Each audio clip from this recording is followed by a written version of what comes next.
Bismillahirrahmanirrahim. Wabarakatuh. Alhamdulillah wassalatu wassalamu ala Rasulillah wa ala alihi wa sahbihi wa mawalah wa la hawla wa la quwata illa billahi wa ba'du. Agak gelap ya, bapaknya gelap-gelap ngajinya ya. Lebih khusyuk lagi ya. Ya, karena kata Burangga tadi kitab masih di perjalanan. Entah sampai di mana ini, sudah 2 minggu ya jalan-jalan kitabnya. Ya nggak apa-apa, karena itu ada itu. Coba ini kayaknya habis baterai. Tes nggak bisa.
Ya, alhamdulillah.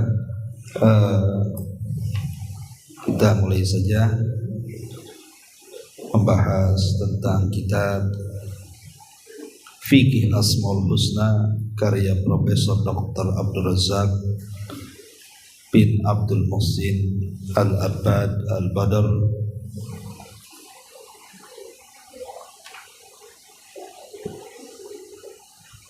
Dan kitab ini cukup tebal, tapi insya Allah kita pelan-pelan mengkaji dan mempelajarinya, karena mempelajari tauhid al-asma dan sifat adalah mempelajari sesuatu yang sangat-sangat agung sekali. Ulama mengatakan syaraful ilmi ala syarafil ma'lum.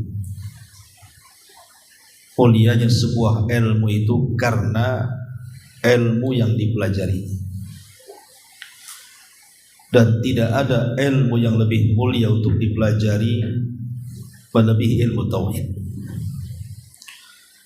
karena dengannya kita diciptakan oleh Allah Subhanahu wa taala, wa ma khalaqtul jinna wal insa illa liya'budun.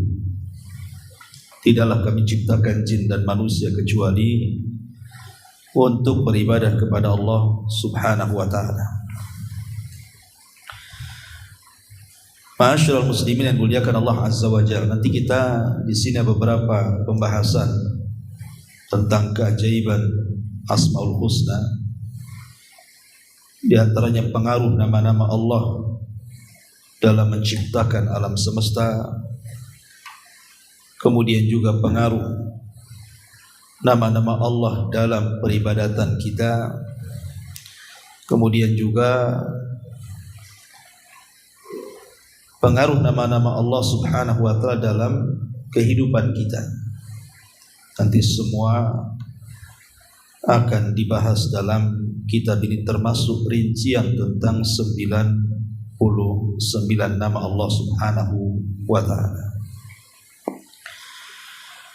Ma'asyiral muslimin yang dimuliakan Allah Subhanahu wa taala, sebelum kita masuk pada kitabnya, kita beri gambaran dulu seputar tauhid asma dan sifat ini. Pertama kita akan membahas tentang keutamaannya.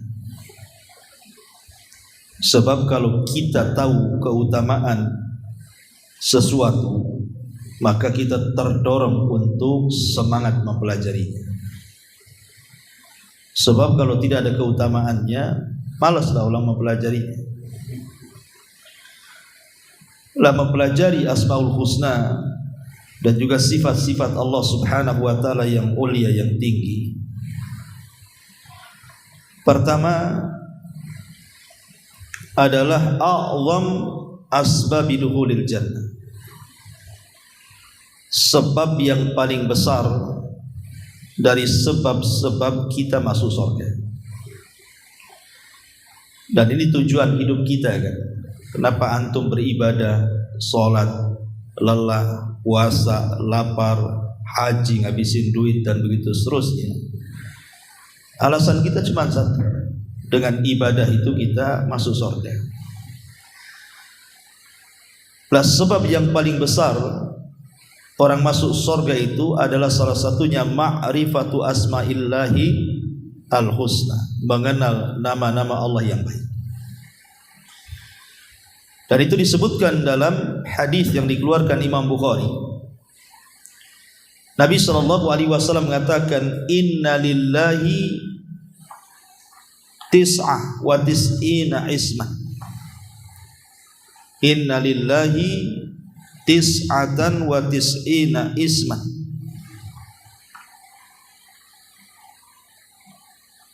Mi'atan illa wahidatan, mi'atan illa wahidatan. Man ahsaha dakhalal jannah. Sesungguhnya Allah Subhanahu wa taala memiliki 99 nama. 100 dikurangi 1 artinya 99.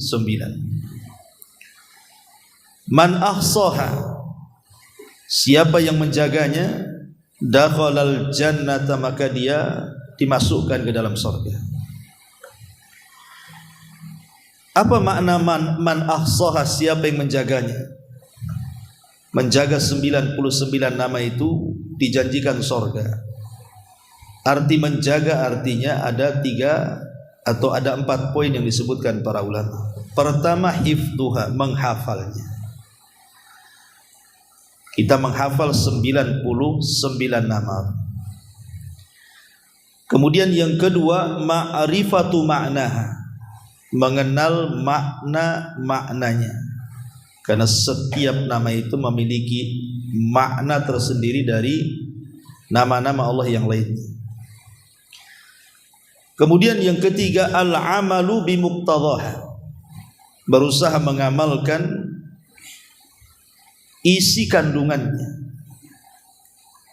Seperti umpamanya kita meyakini Ar-Razzaq, Allah itu maha pemberi rizki. Berarti seluruh rizki yang ada pada kita itu adalah titipan Allah.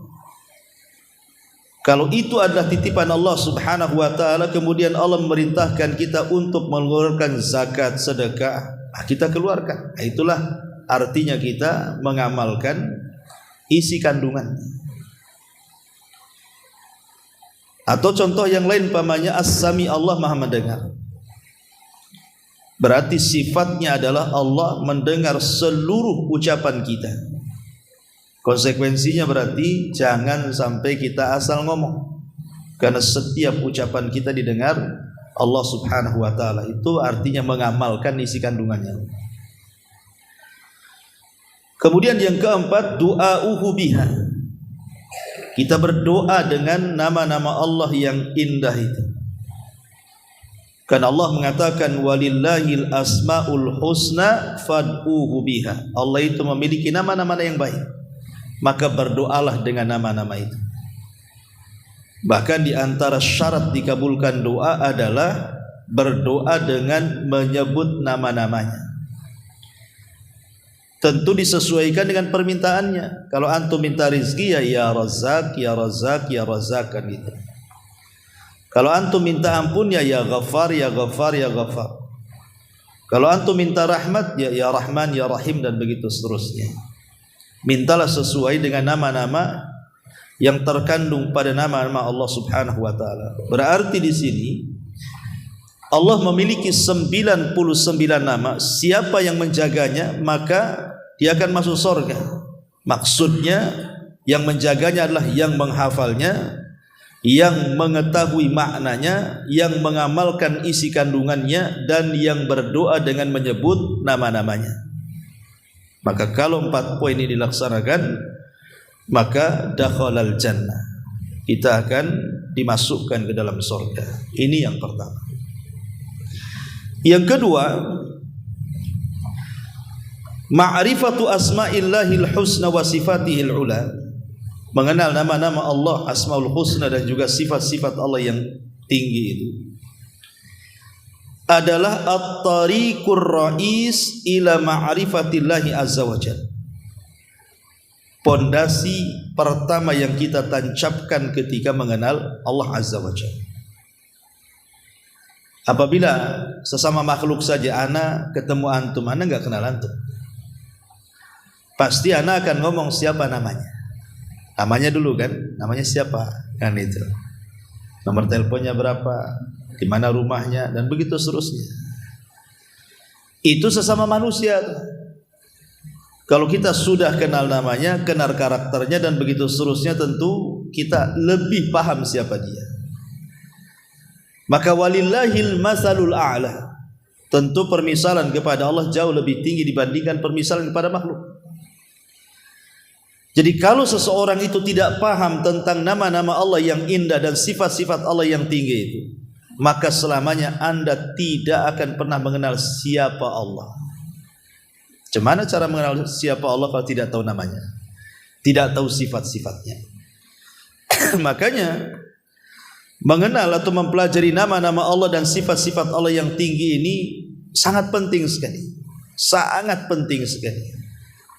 Karena kita akan mengenal siapa yang selama ini menciptakan kita, memberikan rezeki kepada kita, memberikan kehidupan dan kematian kepada kita, dan begitu seterusnya. Ma'asyiral muslimin yang muliakan Allah azza wa jalla. Dan mengenal Allah itu kan ada 2.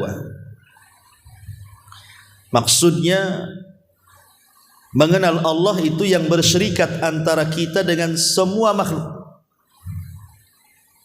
Seperti ketika kita mengenal ciptaan-ciptaan Allah. Ada langit, ada bumi, ada gunung, ada hutan, ada binatang, ada kita, dan begitu seterusnya. Itu menunjukkan apa? Adanya Allah kan. Semua orang paham. Baik mukmin ataupun kafir. Baik orang jahil atau orang berilmu. Karena orang-orang musyrik sendiri ketika ditanya, wala in sa'altahu man khalaqas samawati wal ardh, kalau engkau bertanya kepada orang-orang musyrik siapa yang menciptakan langit dan bumi, sayaqulunallah, mereka akan berkata Allah. Ada yang sifat pengenalan kepada Allah itu bersyirikat antara kita dengan banyak manusia. Tetapi ada yang mengenal Allah itu lebih khusus dibandingkan mereka. Hanya orang-orang yang mempelajarinya saja. Yaitu ketika kita berusaha mendalami nama-nama Allah dan sifat-sifat Allah, maka kita akan lebih kenal lagi. Bukan hanya sekedar di sana ada pencipta, di sana ada pengatur, di sana ada penguasa, tapi lebih daripada itu. Kita akan lebih kenal lagi siapa Tuhan kita, karena kalau sudah mengenal nama-namanya, mengenal sifat-sifatnya, otomatis kedekatan kita dengan Allah jauh lebih dekat lagi. Ini yang kedua. Yang ketiga, ma'rifatu asma'illahil husna wa sifatil ula. Mengenal nama-nama Allah yang indah, asmaul husna dan sifat-sifat Allah yang tinggi itu adalah aslu kulli ibadatin. Asal pada tiap-tiap ibadah. Pondasi pada tiap-tiap ibadah. Karena mengenal Allah Subhanahu wa taala, kenapa mengenal Allah Subhanahu wa taala adalah pondasi atau dasar kita beribadah kepada Allah Azza wa Jalla. Kita tahu bahwa isi Al-Qur'an dan juga hadis Nabi sallallahu alaihi wasallam tidak lepas dari 2 perkara kan. Kalau tidak perintah, larangan. Artinya kalau tidak perintah, Allah memerintahkan sholat, zakat, puasa dan kebaikan yang lainnya, ataupun larangan, tidak boleh syirik, tidak boleh zina dan begitu seterusnya. Itu secara umum syariat yang diturunkan Allah kepada kita. Lah, kita tidak mungkin akan mengenal bagaimana caranya mengerjakan sebuah perintah atau meninggalkan sebuah larangan kalau tidak mengenal siapa yang memerintah, siapa yang melarang. Kalau kita tidak mengenal siapa yang memerintah, siapa yang melarang, macam mana kita akan melakukan atau mengerjakan sebuah perintah dan menjauhi larangan? Oh, yang memerintahkannya saja kita nggak kenal. Makanya kenapa Mu'adz bin Jabal radhiyallahu an, sebagaimana hadis yang dikeluarkan Bukhari Muslim, ketika Rasul mengutus Mu'adz ke Yaman, apa kata Rasul? Falyakun awwal ma tad'uhum ilaihi an yuwahhidullaha fa idza arafullaha fa akhbirhum annallaha qad iftarada alaihim khamsa salawatin ila akhiril hadis. Kata Nabi SAW kepada Mu'adz, ya Mu'adz, kalau engkau dah sampai di Yaman, ini yang kau hadapi ini bukan sembarang orang, tapi ahli kita, punya ilmu. Lain dengan Mekah, orang musyrik enggak punya ilmu. Mereka punya kitab. Ya. Maka yang pertama kali kau dakwahkan kepada mereka, ajak mereka ke dalam tauhid, kata Rasul. Ajak dulu mereka ke dalam tauhid. Kemudian kata Nabi SAW, apabila mereka sudah mengenal Allah, maka habarkan kepada mereka Allah mewajibkan 5 waktu solat dan begitu seterusnya. Kalimat awal ma tad'uhum ilaihi an yuwahhidullah fa idza arafullaha. Ini syahidnya di sini. Ajak mereka ke dalam tauhid sampai mereka mengenal Allah. Dan tidak mungkin mengenal Allah kecuali dengan mengenal nama dan sifatnya, kan itu. Kenalkan kepada mereka siapa Tuhan kita Allah. Kenalkan nama-namanya, kenalkan sifat-sifatnya. Karena kalau mereka sudah kenal, apapun yang Allah perintahkan pasti mereka akan lakukan. Apapun yang Allah larangkan pasti mereka akan tinggalkan. Makanya hadis selanjutnya, kalau mereka betul-betul sudah mengenal Allah, sampaikan kepada mereka tentang kewajiban sholat. Karena sudah mengenal siapa yang memerintahkan dan siapa yang melarang. Dari sini kita tahu bahwa mengenal nama-nama Allah dan sifat-sifat Allah yang tinggi itu adalah pondasi setiap ibadah yang kita lakukan. Ini yang ketiga. Yang keempat, ma'rifatu asma'illahil husna min a'zamil asbabi li ijabati du'a. Mengenal asmaul husna itu adalah seagung-agungnya sebab, sebesar-besarnya sebab seseorang ketika berdoa akan diijabah Allah. Jadi kalau doa kita ingin diijabah oleh Allah Subhanahu wa taala, maka ucapkan nama-nama Allah yang indah itu. Karena itu syarat terkabulkannya doa. Syarat terkabulkannya doa adalah dengan tawassul bi asma'illahi, dengan nama-nama Allah Subhanahu wa taala sebagaimana yang Allah katakan dalam surah Al-A'raf ayat 180, walillahil asmaul husna fad'uhu biha. Dan Allah itu memiliki nama-nama Allah yang indah, maka berdoalah dengan nama-nama itu. Seperti apa contohnya? Ya tadi saya katakan, seperti kita mengatakan Allahumma ya Ghaffar ighfirli, Allahumma arhamni, Allahumma arhamni ya Rahman, Allahumma arhamni ya Rahim, Allahumma arhamni. Atau Allahumma ya Razzaq, Allahumma arzuqni. Wahai Zat yang Maha Pengampun, ampuni dosaku. Wahai Zat yang Maha Pengasih, rahmati aku. Wahai Zat yang Maha Pemberi rizki, berikan rizki kepadaku. Seperti itu. Terserah antum minta apa. Karena semua nama-nama Allah itu lengkap sesuai dengan permintaan kita. Kalau antum mau baca semua tidak ada masalah. Lebih baik lagi kan gitu. Karena kalau antum baca semua kemudian antum berdoa umpamanya, dipastikan antum akan bersesuaian dengan Ismul A'zam. Dari 99 nama Allah itu kan ada satu nama yang disebut Ismul A'zam. Nama-nama Allah yang sangat agung. Dan nama-nama Allah yang sangat agung itu dipastikan kalau berdoa dan menyebut nama itu dikabulkan. Tidak mungkin tidak. Masalahnya Ismul A'zam dalam 99 Asmaul Husna itu kan tidak diketahui yang mana satu. Ketika Aisyah Ummul Mukminin radhiyallahu anha ditanya tentang Ismul A'zam, maka Aisyah radhiyallahu anha mengatakan, seperti Anda mencari Lailatul Qadar. Kata Aisyah radhiyallahu anha, mencari Ismul A'zam itu seperti mencari Lailatul Qadar. Lailatul Qadar itu kan 10 akhir Ramadan. Dan berada di tanggal-tanggal ganjil, bisa 21, 23, 25, 27, 29. Dan bisa saja terjadi di tanggal genap. Tidak mesti tanggal ganjil kan itu. Karena 10 akhir Ramadan itu kalau dibalik, yang genap jadi yang ganjil jadi yang genap kan itu. Apalagi negeri kita ini kadang-kadang ada perselisihan soal penentuan hari raya kan, penentuan Ramadan itu tanggal ganjilnya pasti akan beda. Menurut yang duluan ini tanggal ganjil, menurut yang belakangan tanggal genap pula kan. Maka kalau kita ingin mendapatkan Lailatul Qadar, hidupkan aja lah semua. Dari tanggal 20 Ramadan sampai akhir Ramadan, dipastikan antum dapat Lailatul Qadar itu. Pasti tidak mungkin tidak kalau dihidupkan semuanya. Ya. Lah begitulah kalau kita mau mencari Ismul A'zam yang kalau kita menyebut nama itu pasti dikabulkan, baca aja semua. Nanti ketemu tuh. Karena kita tidak tahu mana yang satu. Walaupun ada perselisihan ulama, ada yang mengatakan Ismul A'zam itu Allah, ada yang mengatakan Al-Hayyu, ada yang mengatakan Al-Qayyum. Wallahu a'lam. Ya, yang jelas ulama merajihkan bahwa kita tidak tahu yang mana satu. Ma'asyiral muslimin yang dimuliakan Allah Azza wa Jalla. Karena kalau sudah disebut Ismul A'zam itu ikhwan, pasti mustajab. Makanya dulu ada di zaman Bani Israel itu orang namanya Bal'am ibn Ba'urah. Bal'am ibn Ba'urah.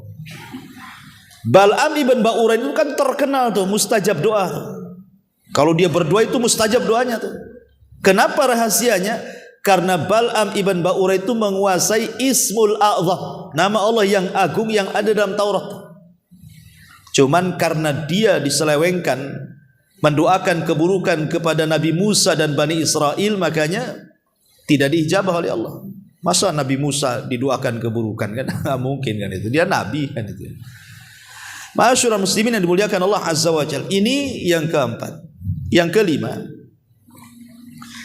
bahwa Allah Subhanahu wa taala yuhibbu man ahabba asma'ihil husna wa sifatihil ula. Jadi Allah Subhanahu wa taala sangat mencintai orang yang mencintai nama-namanya. Allahu yuhibbu man ahabba asma'ahu al-husna wa sifatihil ula. Allah mencintai orang yang mencintai nama-namanya dan sifat-sifatnya yang sangat tinggi. Ma'asyiral muslimin yang dimuliakan Allah Azza wa Jalla, ingat kisah tentang Sariyah yang pernah saya kisahkan ketika mentafsirkan surah Al-Ikhlas. Nabi SAW kan mengutus sebuah pasukan. Kemudian sebelum diberangkatkan, maka Rasul biasanya ketika memilih siapa yang paling berhak untuk menjadi pemimpin pasukan khusus itu, maka Rasul akan bertanya soal hafalan Quran biasanya, bukan skill perang dulu. Ya, berapa kamu hafal Quran? Sekian juz. Kamu sekian juz. Kamu sekian juz. Maka yang paling banyak hafalannya kata Rasul, anta imamuhum. Engkau yang jadi pemimpinnya. Begitu. Ya, Rasul itu kalau menseleksi siapa yang menjadi pemimpin perang gitu ya, maka diseleksi dari hafalan Quran. Bukan dari ketangkasan atau skill perangnya, tidak. Itu nomor 2 gitu. Nomor 1-nya pasti ditanya soal hafalan dulu. Karena imam perang itu juga imam solat masalahnya. Dia harus memimpin pasukan dalam pertempuran, juga harus memimpin pasukan dalam solat-solatnya. Makanya juga dipilih yang paling banyak hafalannya. Karena tahu bahwa Al-Quran itu sesuatu yang sangat agung dan mempengaruhi kemenangan perang. Berangkatlah pasukan ini.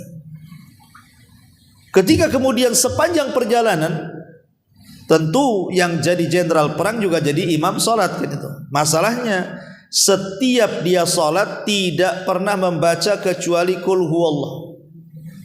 Rakaat pertama qul huwallah, rakaat kedua qul huwallah lagi. Kayak antum qul huwallah aja. Tapi antum kan karena pendek saja, senang kan itu. Kalau ada ayat surat lebih pendek dari qul huwallah mungkin itu pula yang antum baca. Kalau salat sah dengan toha mungkin toha Allahu Akbar, Yasin Allahu Akbar kan. Tapi tidak boleh karena toha Yasin enggak ada maknanya. Harus yang ada maknanya. Namanya alif lam mim ruku enggak boleh, harus alif lam mim dzalikal kitabul la raiba fihi hudal lil muttaqin baru ruku. Baru kan ada maknanya. Kan itu ya. Jadi akhirnya pasukan ini ya gimana? Dia dipilih itu karena banyak hafalannya, tapi ketika sholat kenapa pula al-ikhlas terus? Gantilah hafalan. Kok kan dipilih karena banyak hafalan? Tapi dia mengatakan kalau kalian tidak suka bermakmum denganku, buat jamaah sendiri gitu. Ya enggak berani lah. Udah dituju jadi amirnya harus sholat di belakangnya kan gitu. Akhirnya kemudian Allah takdirkan perang itu dimenangkan oleh kaum muslimin, pulang mereka. Tapi kasus ini jadi trending jadinya. Datanglah orang kepada Rasul, "Cemana kau ini ngirim imam, ngirim pemimpin perang yang kalau sholat surah Al-Ikhlas saja yang dibaca itu, kan enggak ada yang surat lain katanya dia hafal. Padahal dia orang yang paling hafal di antara kami."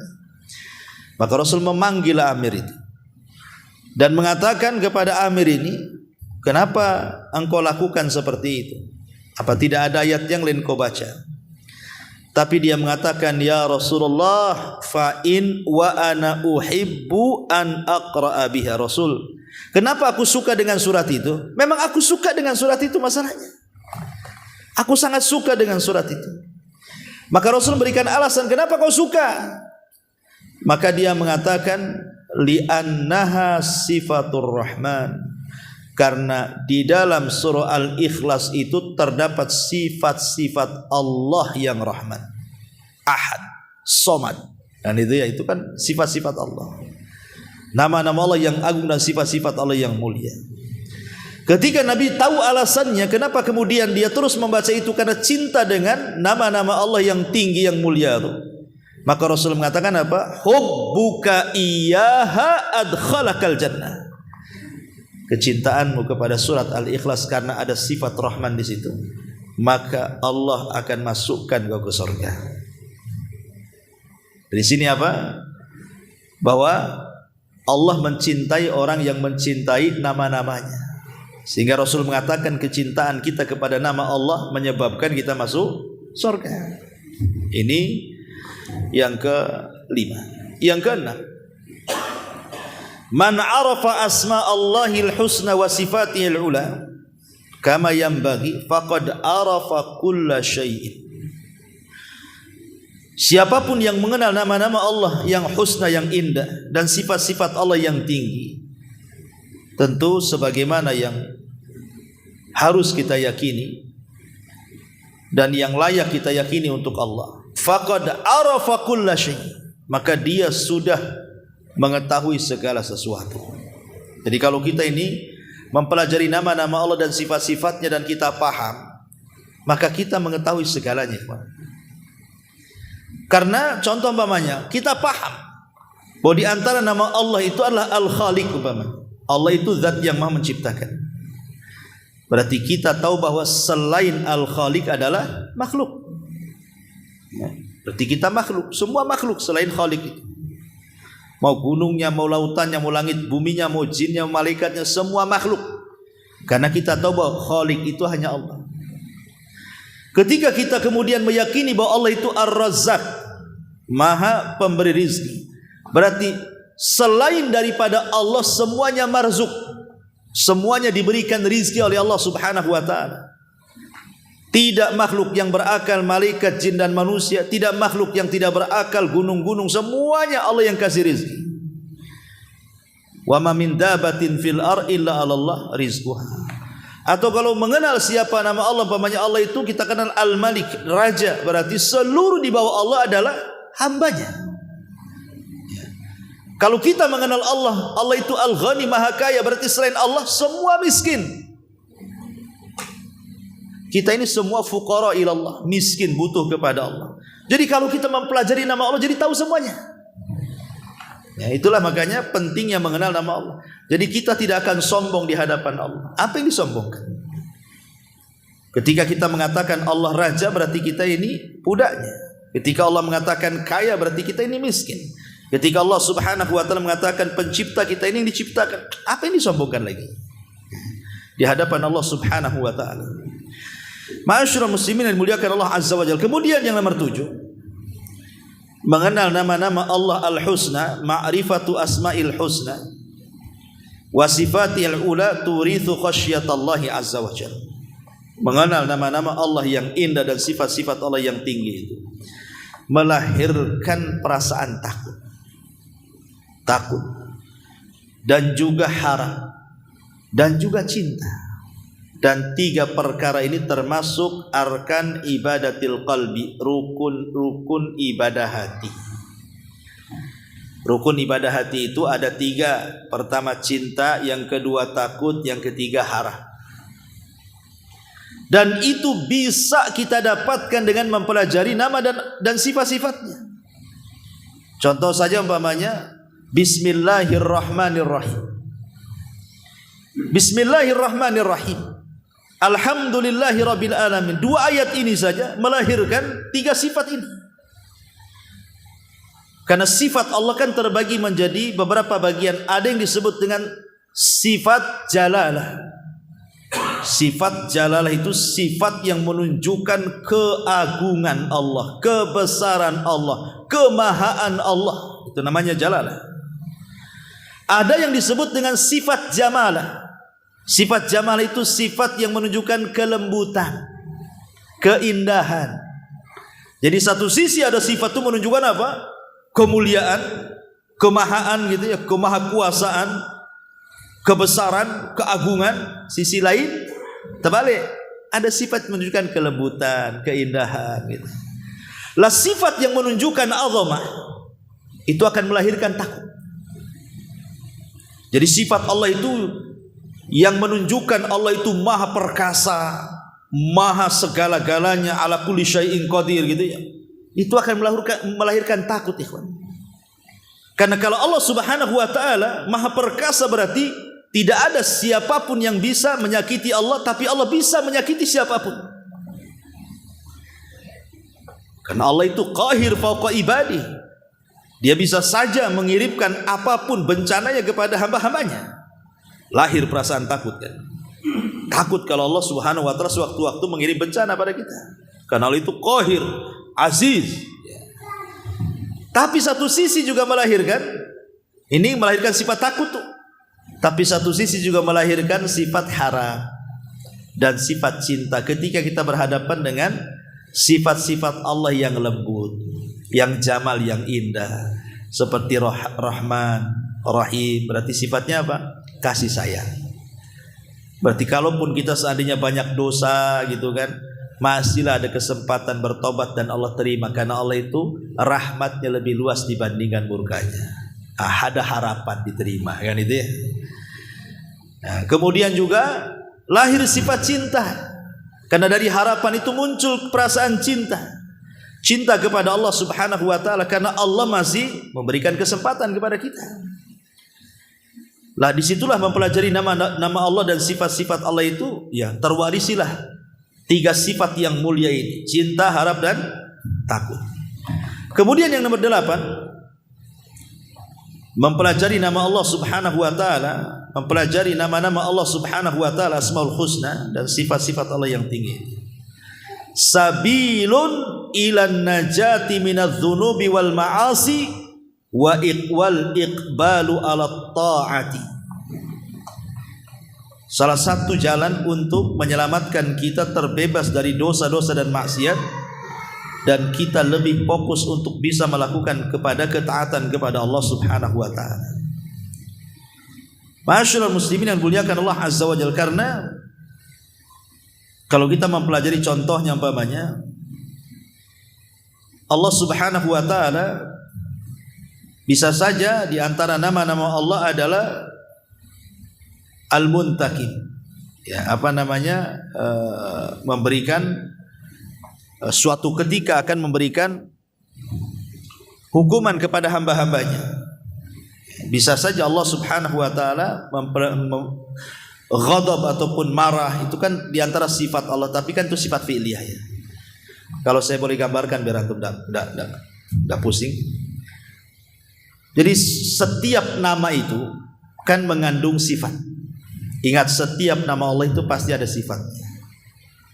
Jadi dia bukan hanya semata-mata nama, tidak, tapi dalam nama itu pasti ada sifat. Beda dengan kita manusia. Terkadang nama ya nama saja tapi nggak ada sifatnya. Contoh nama kita Iman tapi dia kafir pula kan. Nama kita Huda sesat pula dia. Nama kita Khalid mati pula. Khalid kan kekal, dia mati pula. Nama dia Soleh, rupanya paling jahat pula. Itulah kita kan. Nama ya nama tapi tidak ada sifatnya. Itu loh, itu manusia. Hanya mujarodul asma namanya. Manusia itu hanya sekedar nama aja, sifatnya nggak ada tuh. Ya cuman kita ini kalau memberi nama yang baik itu kan tafaul saja. Mudah-mudahan dengan nama baik itu ada sifat-sifat dari nama itu maksudnya. Tapi kalau Allah itu al-a'lam wal awsaf. Jadi nama dan sifat itu sesuai. Ya kalau Allah Subhanahu wa taala Al-Karim, ya selamanya dia karam. Kalau dikatakan maha Al-Karim, maha pemurah, ya selamanya sifat Allah itu akan pemurah. Itu maksudnya. Allah itu Rahim, ya selamanya Allah itu Rahim, rahmat, penuh kasih sayang. Kalau Allah Subhanahu wa taala Ghafur, maka selamanya Allah itu memberikan ampun, dan begitu seterusnya. Jadi setiap nama Allah itu terkandung sifat, dan setiap sifat akan ada kesesuaian dengan nama. Tapi kalau kita kan tidak. Saya katakan tadi hanya sekedar nama saja, tidak ada sifatnya kadang-kadang. Ya. Lah, di antara nama-nama dan sifat bagi Allah itu, kalau cerita sifat kan ada yang namanya sifat lazimah, ada namanya sifat fi'liyah, ada namanya sifat khabariyah. Kalau kita belajar nama dan sifat itu. Sifat lazimah itu artinya sifat yang melekat kepada Allah, tidak mungkin pisah dengan Allah. Itu namanya lazim. Seperti Allah Maha melihat, ya selamanya melihat. Allah Maha mendengar, selamanya mendengar. Allah Maha mengetahui, selamanya mengetahui, dan begitu seterusnya. Ini namanya sifat lazimah, tidak bisa dipisahkan dari Allah Azza wa Jalla. Ada namanya sifat fi'liyah. Lah, sifat fi'liyah ini kadang ada, kadang tidak. Kadang muncul, kadang timbul. Namanya sifat fi'liyah, perbuatan. Seperti Allah turun, Allah datang, ya kan? Ini namanya sifat fi'liyah. Allah ghadab, marah, Allah redha, Allah cinta, kan itu ya. Itu kadang ada, kadang tidak. Namanya fi'liyah, perbuatan. Tetapi jangan kemudian diambil nama dari sifat. Kalau setiap sifat terkandung, setiap nama terkandung sifat, tapi tidak semua sifat harus ada nama di situ. Itu namanya sifat fi'liyah ya. Kemudian yang ketiga ada namanya sifat khabariyah. Itulah khabariyah itu yang berkaitan dengan fisik ya. Seperti Allah punya tangan kan itu ya. Allah punya betis. Dan begitu seterusnya, itu kan khabariyah. Seperti ketika Rasul mengatakan soal Dajjal itu buta sebelah dan Allah tidak buta sebelah, kan itu kata Rasul. Berarti kan penghabaran. Ya, jadi itulah namanya ada sifat lazim, ada sifat fi'liyah, ada sifat khabariyah. Itu nanti lebih dalam lagi lah. Ya. Yang ingin saya katakan adalah di sini, ketika Allah Subhanahu wa taala kita katakan bahwa di antara mengenal nama-nama Allah dan sifat-sifat Allah yang mulia ini adalah jalan keselamatan supaya kita terbebas dari dosa dan maksiat, sehingga kita lebih taat kepada Allah Azza wa Jalla. Karena kalau kita mengenal nama-nama Allah Subhanahu wa taala, terutama nama-nama Allah yang sifatnya jalalah tadi, sifatnya yang menakutkan gitu ya, maka kita akan takut. Kalau saya maksiat, di antara nama Allah Azza wa Jalla, Allah itu bisa mengadab siapapun sesuai kehendaknya, karena dia Al-Qahir fawqa ibadi, menguasai hamba-hambanya. Lahirlah sifat takut, akhirnya tidak maksiat gitu. Ini juga di antara yang keenam, yang kedelapan, yang kesembilan, ma'rifatu asma'illahil husna wa sifatil ula sabilun ila al-ittisab biha. Mengenal nama-nama Allah yang baik dan sifat-sifat Allah yang tinggi itu satu-satu jalan kita bisa meniru dengan sifat-sifat Allah itu. Tetapi saya sudah katakan di awal, kalau sifat jamalah kita meniru. Tapi kalau sifat jalalah kebalikannya, kita meniru. Saya ulangi. Kalau sifat Allah itu, ya nama-nama Allah dan sifat-sifat Allah itu yang merupakan ismu al-jalalah, nama Allah yang ada keagungan di dalamnya, kita jangan niru. Seperti Allah Al-Mutakabbir, zat yang maha sombong. Jangan pula ikut-ikut sombong antum. Gitu ya. Artinya tirulah kebalikannya. Ketika Allah maha sombong, jangan pula kita sombong. Tawadu, berarti kita kebalikan dari sombong. Tawadu kan. Allah itu Khalik, berarti kita makhluk. Jangan sok-sok jadi Tuhan. Tuhan cuma satu. Ya.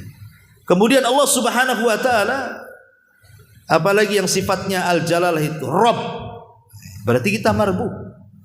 Dia yang menciptakan, dia yang mengatur, dia yang menguasai. Berarti ya kita yang dikuasai, yang diciptakan dan yang dikuasai oleh Allah Azza wa Jalla. Itu kalau sifat jalalah. Kalau nama Allah yang sifatnya ismul jalalah. Yang disuruh kita mengikuti sifat itu, meniru sifat Allah itu kalau dalam bentuk ismul jamalah, nama-nama Allah yang di situ ada kelembutan. Nah, itu kita disuruh niru tuh. Allah Ghafur, Allah itu maha pengampun. Kita mencoba memudahkan orang, memaafkan orang. Allah aja memaafkan, masa kita tidak? Gitu maksudnya.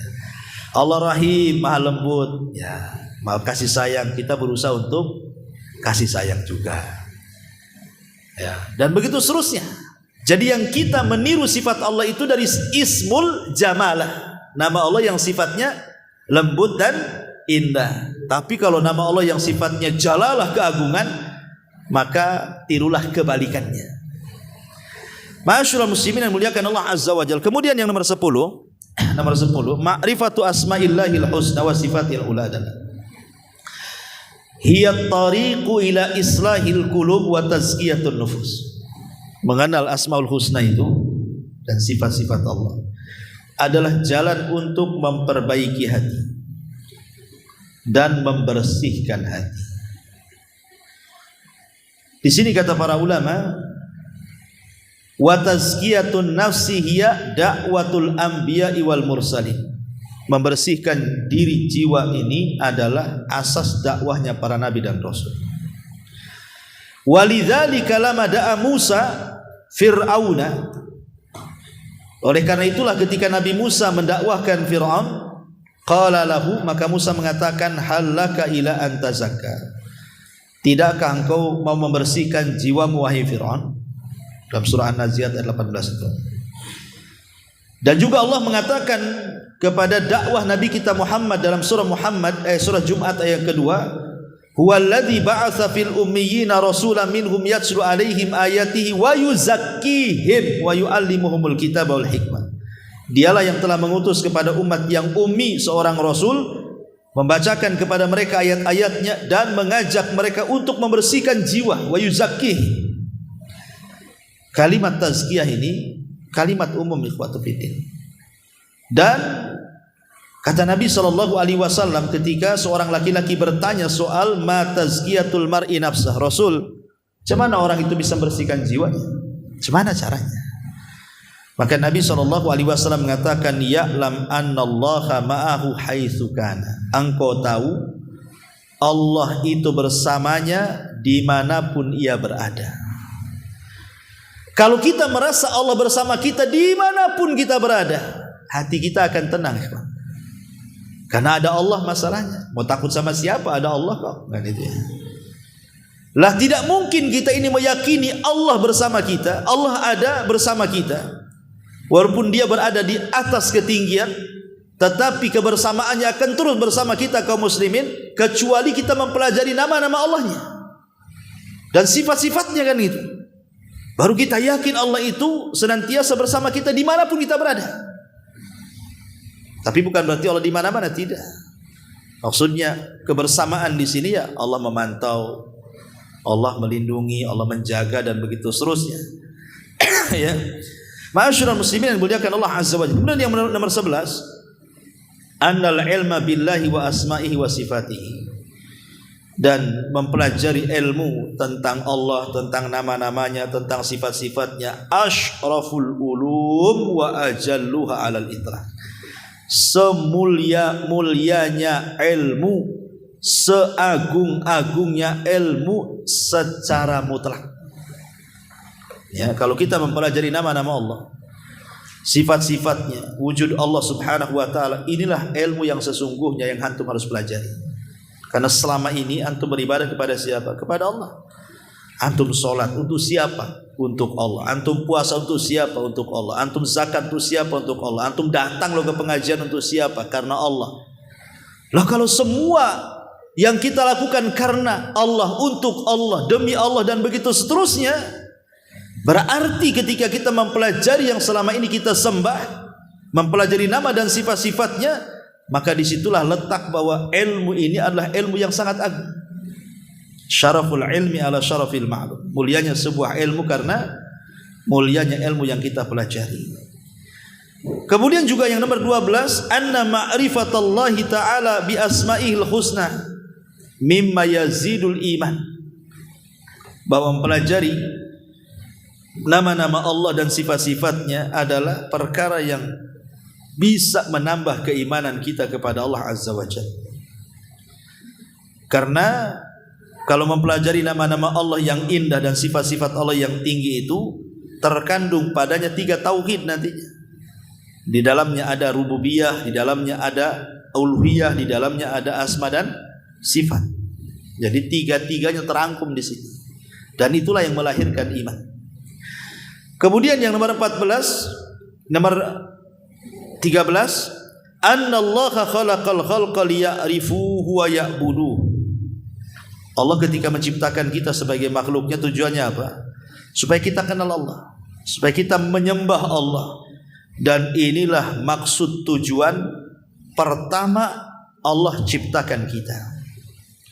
Bahkan diutusnya para nabi dalam rangka mengenalkan Allah. Bahkan diturunkannya kitab-kitab langit dalam rangka mengenalkan Allah. Bahkan alam semesta dari gunung-gunungnya, lautannya, langit buminya, galaksi-galaksinya dan begitu seterusnya, tidak lain dan bukan kecuali hanya ingin mengenalkan di sana ada Allah. Segala sesuatu itu yang terjadi di alam semesta itu, Allah ingin mengenalkan siapa zatnya, siapa dirinya. Makanya diutus Nabi, diturunkan kitab, bahkan disyariatkan jihad sekalipun, karena memperjuangkan Allah Subhanahu wa taala kan begitu. Lah hakikat mengenal Allah itu adalah dengan cara apa? Mempelajari nama-nama dan sifat-sifatnya. Kalau kita tidak mempelajari nama, macam mana kita akan kenal siapa yang kita sembah? Ya. Ma'asyiral muslimin yang dimuliakan Allah Azza wa Jalla. Kemudian yang ke-14, annal ilma bi asma'il husna aslu lil ilmi bi kulli ma'lum. Bahwa ilmu dengan nama-nama Allah yang baik, Asmaul Husna, itu adalah asas setiap ilmu yang dipelajari oleh kita. Sebutkan ilmu apa saja yang antum pelajari di dunia. Mau ilmu agama, mau ilmu dunia, asasnya itu, pondasinya adalah dari nama-nama Allah dan sifat-sifatnya. Ya. Dan yang terakhir tentu melahirkan akhlak-akhlak yang baik. Akan merubah kehidupan kita, ya. Kalau antum mengenal nama-nama Allah dan sifatnya, ini akan merubah total kehidupan kita. Dirubah total sama Allah. Kita akan menjadi lebih baik dan terus lebih baik lagi. Bagaimana tidak? Saya contohkan 5 sifat saja, 5 nama Allah kemudian yang terkandung sifat-sifat mulia dalamnya itu. Itu saja sudah merubah kehidupan kita tuh. Contoh umpamanya di antara nama Allah itu Al-Basir, Maha melihat. Berarti Allah itu sifatnya melihat. Namanya Maha melihat, sifatnya yang melihat kita dan terus akan melihat kita. Ketika kita yakin bahwa Allah Subhanahu wa taala Maha melihat, konsekuensinya kita yakin juga kita dilihat Allah Subhanahu wa taala, dan itu tertanam pada diri kita, maka akan menimbulkan satu ibadah yang merupakan ibadah yang paling tinggi yang disebut dengan al-ihsan. Ihsan itu ibadah paling tinggi dalam Islam. Kan urutan Islam itu kan Islam, iman, ihsan paling tinggi. Apa ihsan itu? an ta'budallaha ka'annaka tarahu fa illam takun tarahu fa innahu yarakan gitu. Engkau beribadah kepada Allah seolah-olah engkau melihat Allah. Kalau engkau tidak yakin Allah, engkau melihat Allah, yakini Allah melihat engkau. Seolah-olah engkau melihat Allah kan kayaknya berat. Tapi meyakini Allah melihat kita kan bisa.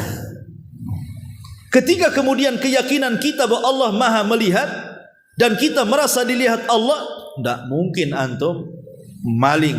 Kenapa? Ada yang melihat. Memang tuan rumah tak tahu saya maling itu, tapi Allah tahu. Tidak mungkin korupsi. Memang atasan tak tahu, Allah tahu. Ya, tidak mungkin kemudian kita bermaksiat. Saya sudah sembunyi dari keluarga, dari tetangga, dari teman-teman. Hanya saya dan dia saja. Allah tahu. Ya. Lah ketika itu tertanam satu sifat ini saja kan, satu nama Allah kan, Maha melihat tuh. Baik kita ini, nggak ada yang buat jahat lagi. Karena takut kan kita. Seperti Ibrahim ibn Adham menasihati anak muda. Kata anak muda ini, ya imam, saya ini kayaknya nggak bisa meninggalkan maksiat. Nggak bisa meninggalkan maksiat? Iya, nggak apa-apa, tapi lakukan 5 perkara. Kata. Kalau kau bisa melakukan 5 perkara, silahkan maksiat. Anak muda yang mengatakan, ya imam, sebutkan 5 perkara itu. Sebutkan gitu. Yang pertama, ya, kalau kau ingin maksiat, ya, silahkan maksiat. Tapi jangan maksiat di bumi yang bukan bumi Allah. Kan itu di mana? Bumi ini semua milik Allah.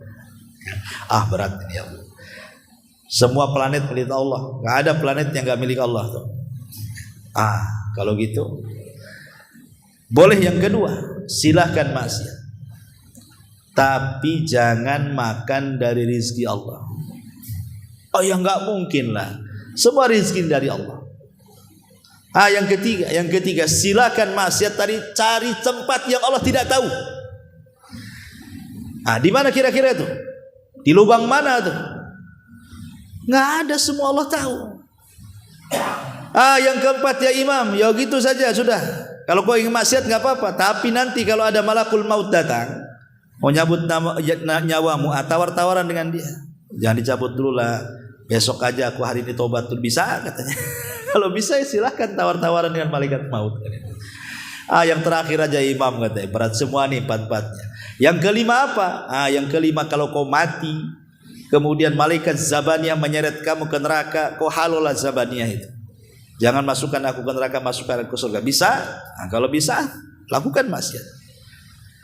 Kalau tidak bisa, jangan maksiat. Tapi lihat kata-kata Ibrahim bin Adham, salah satunya apa? Silahkan maksiat tapi cari tempat yang Allah tidak tahu. Mana ada Allah tidak tahu.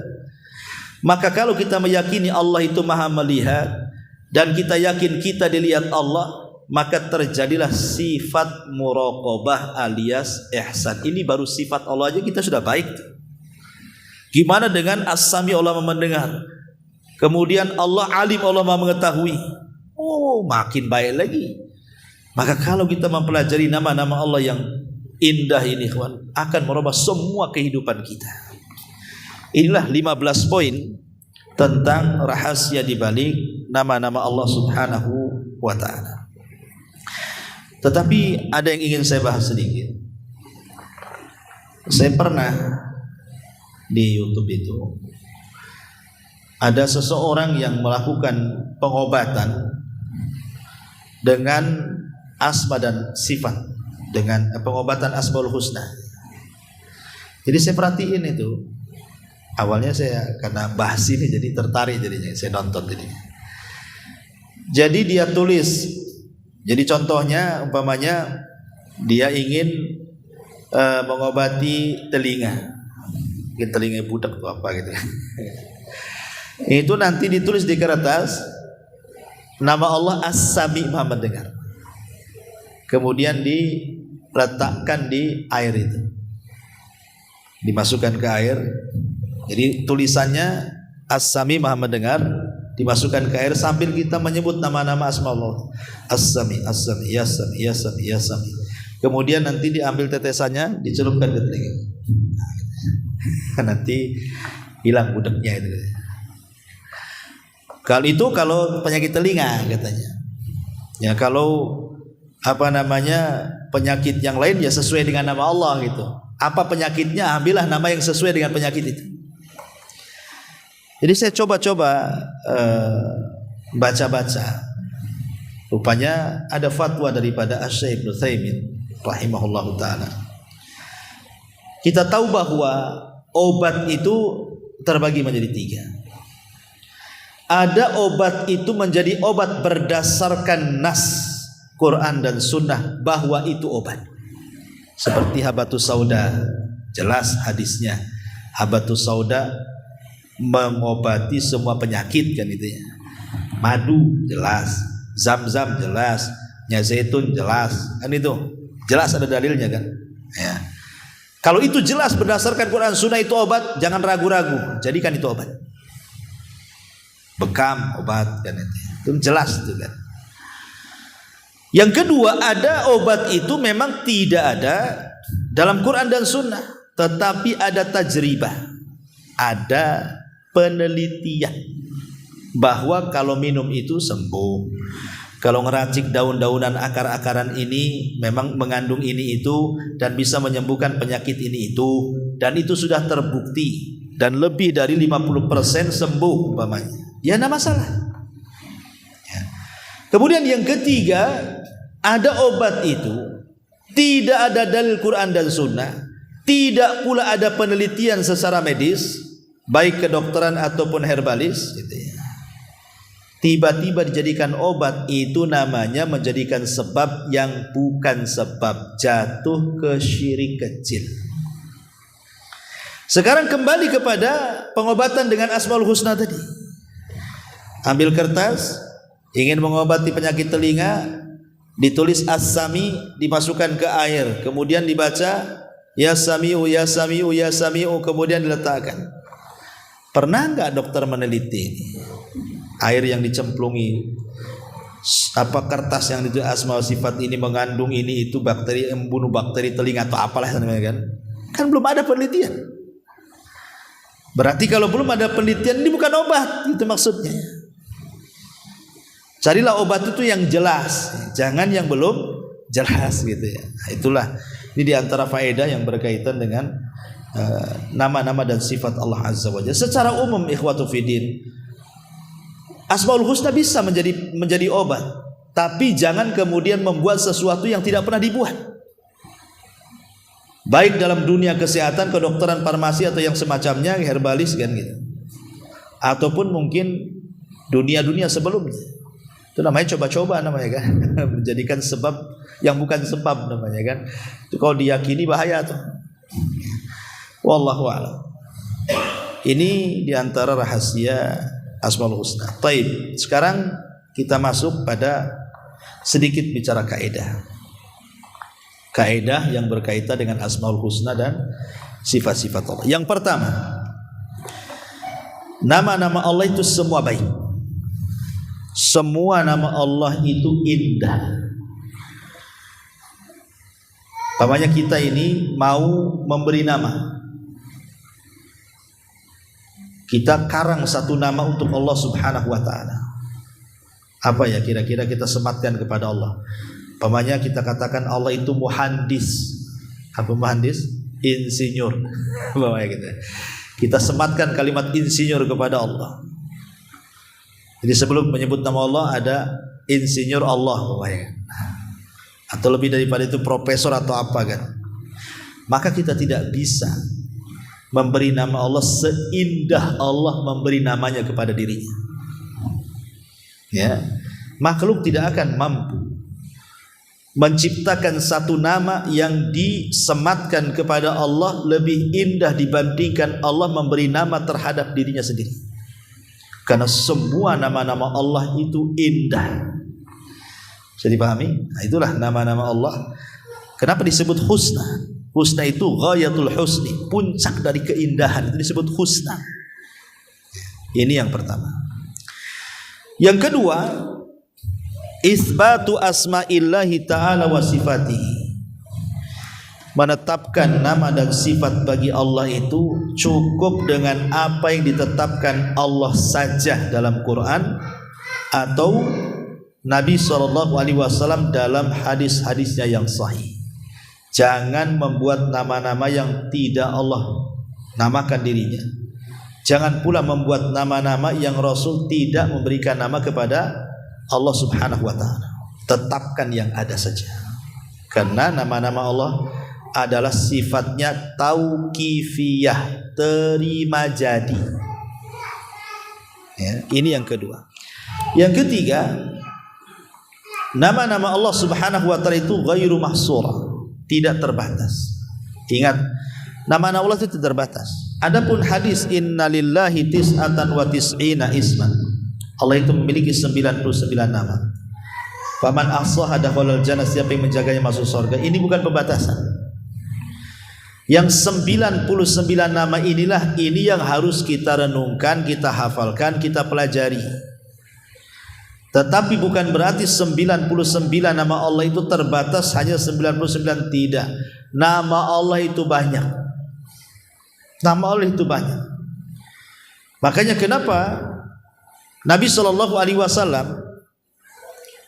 mengatakan dalam sebuah hadis ketika bicara soal nama-nama Allah Subhanahu wa taala, di antara salah satu kandungan doanya adalah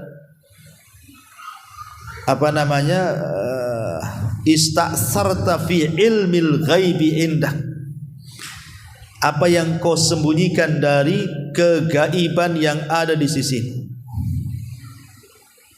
Lah kalimat apa yang kau simpan dalam kegaiban yang ada di sisimu itu menunjukkan bahwa nama Allah itu banyak sebenarnya. Cuman yang kita tahu 99. Samalah dengan malaikat. Malaikat itu kan tidak tahu jumlahnya kecuali Allah kan. Tapi yang kita tahu namanya kan tak banyak gitu ya. Sama dengan Nabi dan Rasul kan banyak. 120 sampai 124.000 Nabi. Tapi yang kita kenal namanya kan tak banyak. Atau 315 Rasul. Yang kita kenal namanya tak banyak. Maksudnya itulah yang wajib kita kenal, 25 Nabi dan Rasul kan. Sama juga dengan nama-nama Allah. Ya, yang harus kita perhatikan adalah 99 nama. Tapi ini bukan menunjukkan batasan. Karena Allah itu tidak terbatas. Ini yang keempat. Yang kelima, di antara kaidah nama dan sifat bagi Allah adalah lam tathbut fi ta'yini asma'illahi hadithun khasun sahihun 'anil Nabi sallallahu alaihi wasallam yajma'il asma wa yasruduha kullaha. Memang tidak ada satupun nama-nama Allah yang tergabung dalam satu hadis, di mana hadis ini umpamanya satu redaksi hadis itu menyebutkan Allahur Rahmanur Rahimul Malik terus sampai 99, enggak ada. Tidak ada satu hadis yang terangkum 99 nama secara khusus. Satu hadis menyebutkan 1 sampai 90, enggak ada. Cuman para ulama berusaha mengumpulkan dari Quran, dari hadis yang sahih, kemudian mereka mengumpulkan nama-nama Allah, jadilah 99 dengan adanya perbedaan. Ya, ada yang masuk, ada yang tidak gitu. Karena kalau kita melihat mushaf Quran itu kan ada di belakang itu Asmaul Husna kan itu. Ya. Ada yang kemudian masuk, ada yang tidak. Maksudnya di sini kita kan menetapkan yang ditetapkan Allah dalam Quran atau yang ditetapkan dalam hadis-hadis yang sahih saja kan. Dan nanti ketahuannya ketika kita mempelajari nama-nama Allah ini. Kalau kita sudah selesai kitab ini, berarti kita tahu mana nama-nama Allah yang selama ini bagian daripada nama Allah, mana nama-nama Allah yang ternyata yang disangka nama Allah rupanya bukan nama Allah. Gitu ya. Kemudian juga yang terakhir, bahwa setiap nama, tadi sudah jelaskan, setiap nama itu terkandung sifat, tapi tidak setiap sifat terkandung nama. Dan setiap nama yang terkandung sifat itu pasti sifat bersesuaian dengan nama. Dan itulah perbedaan antara Khalik dengan makhluk, antara Allah dengan makhluknya. Kalau makhluk kayak kita ini kan hanya sekedar mujarradul ismi, hanya semata-mata nama tapi tidak ada sifat. Namanya bagus tetapi sifatnya jelek kadang-kadang kan gitu, tidak bersesuaian. Tapi kalau nama dan sifat bagi Allah itu bersesuaian. Wallahu alam, ini sekilas seputar nama dan sifat bagi Allah. Mudah-mudahan minggu depan kita sudah bisa membaca kitabnya. Time sampai di sini. Kalau ada yang bertanya silakan. Kalau tidak kita tutup.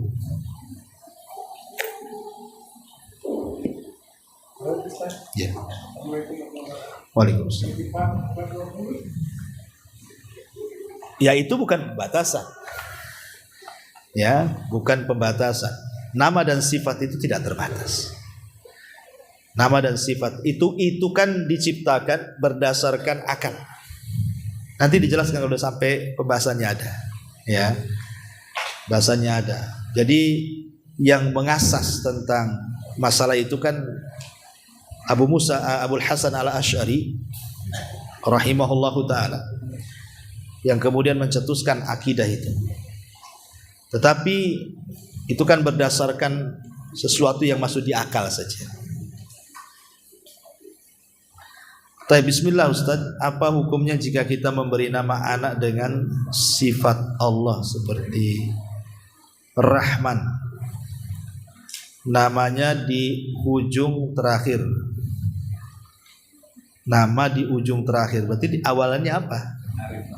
Arif Rahman gitu ya. Arif Rahman, Arif Rahim. Iya, nama-nama Allah itu ada yang tidak berserikat kecuali hanya Allah saja. Ada nama Allah itu boleh berserikat antara Allah dengan hambanya.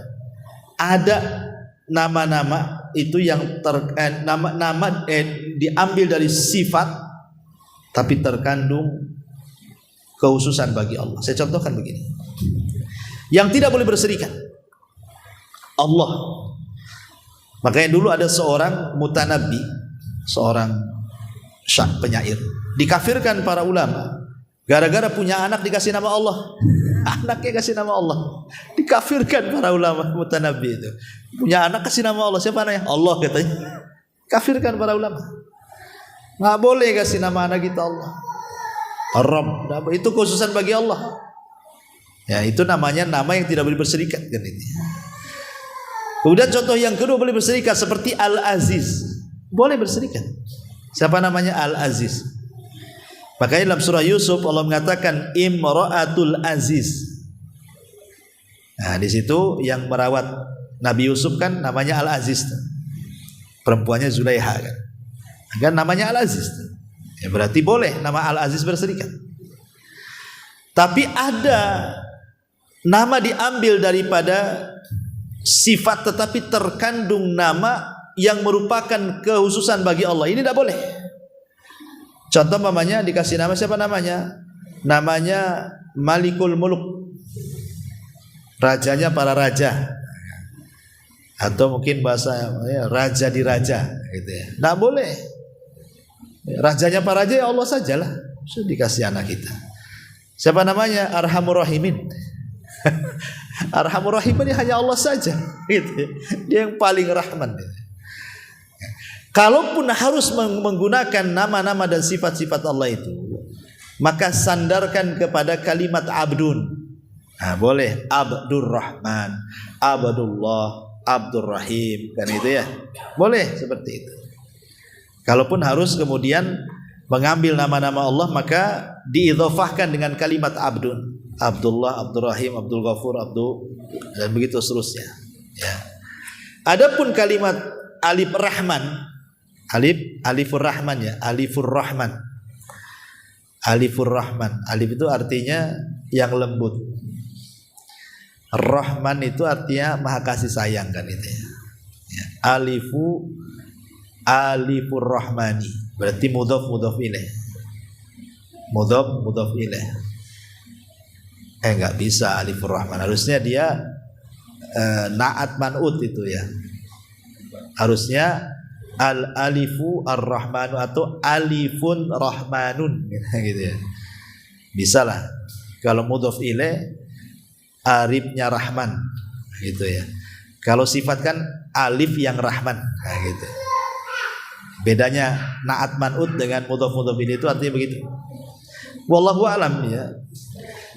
Kalau yang dimaksud di sini sifat rahmat, kita kasih nama rahmat, saya kira tidak ada masalah. Siapa namanya? Rahmat. Ya, karena sifat. Lain dengan Ar-Rahman. Siapa namanya Ar-Rahman? Tak boleh. Itu namanya nama Allah kan gitu ya. Tapi siapa namanya Rahmat? Boleh. Kan banyak Pak Rahmat. Mana Pak Rahmat? Wallahu a'lam. Maka itu wallahu a'lam, insyaallah tidak ada masalah. Ya. Baik, sampai di sini. Subhanallah bihamdika asyhadu an la ilaha illa anta astaghfiruka wa atubu ilaik. Allahu ta'ala. Assalamualaikum warahmatullahi wabarakatuh. Intinya bahwa tolong berakhlak kepada Allah. Membahas tafsir dari surah Al-Imran. Lahirlah Imam Muslim, Abi Dawud, Tirmidzi, Ibnu Hibban. Jadi ketika Yunus alaihi salatu wassalam terkena undian itu,